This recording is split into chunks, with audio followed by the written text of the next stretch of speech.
Anyway, like I say, been leading humanity since the dawn of time. Um, I lost many people to the cold weather. I say 60 feet of snow, 120 feet of snow was a norm. So many of my people, I just had to tell when the snow starts coming. Of course, when the snow starts coming, it's too late. So we had to basically be able to prejudge when the climates were going to come. So people were evacuated or traveled. They would travel away from the cold. We would try and do mining operations, try and do stuff in the warmer weather. And then when the cold came, they moved. They moved to the warm places or warmer places. But that means, of course, that you need to have farms. It's pre-set up. Some people could hunt, and those who hunted stayed in the cold. And also there were reserves that were kept. That's why we had the first forts, because a fort could withstand the cold, could withstand the rivers of water. It was different back then. Like I said, it used to snow a lot, and there wasn't any way you could physically hand move 60 feet or 120 feet of snow. It wasn't possible. You went around the snow. You built snow caves. That's what we did. Or we built underground to be under the snow, because sometimes the snow just didn't melt. But yet people were there, and there was mines there. And those mines were mining metal. That metal was then used to make things that would keep people warm. Smelteries, foundries. We were working worldwide. There was no me, you, whatever. There was humanity and humanity's fight. And that's the way it was. Anyway, difficult times, and yeah, I lost 23,000 people one time. They counted. That's the thing about the snow. It melts. And after it melts, you go out there and you look. Yep, houses are there. Sometimes even cold supplies are there. Everybody's dead. Sometimes they're found in fields. Sometimes they're found by trees.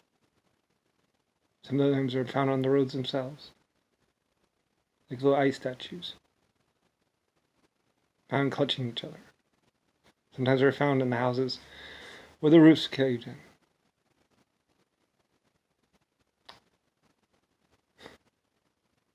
Frozen. Anyway, I always sent people in. Sometimes you'd find a whole fort.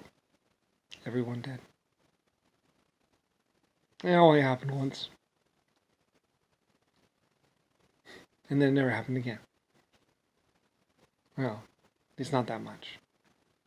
I always wondered how much it really did happen.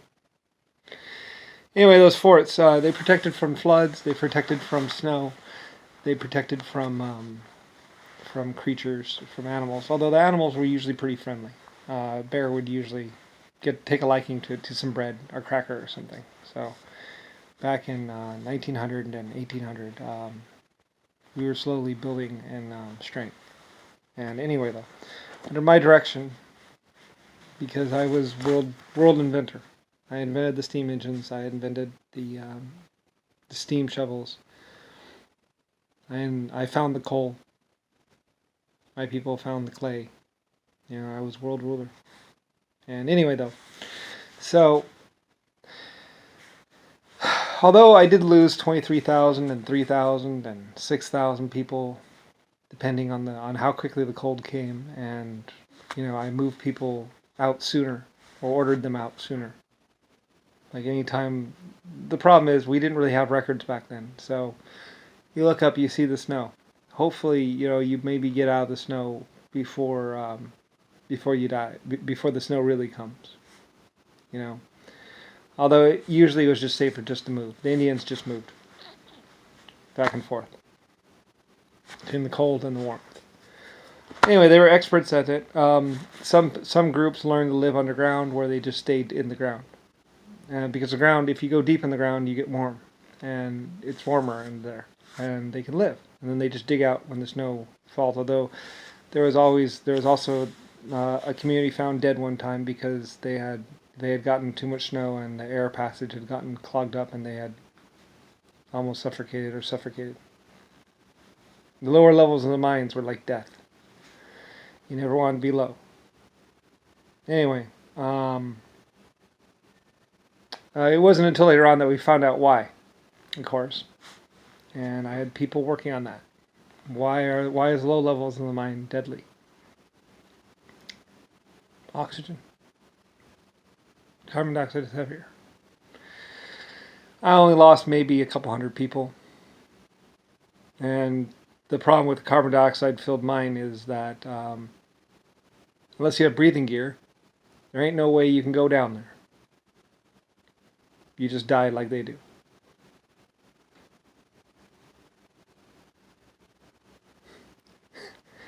I don't think you know what it's like to be a leader.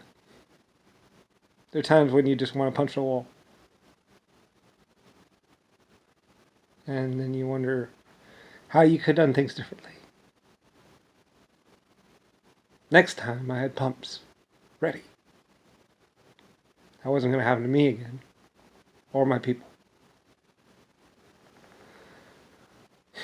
And we made sure that the bottommost part of the mine we only dug up. You never dug down. You dig down, you die. Unless you have a pump, which we did later on.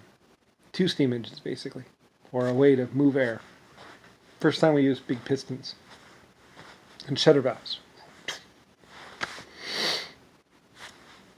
Anyway,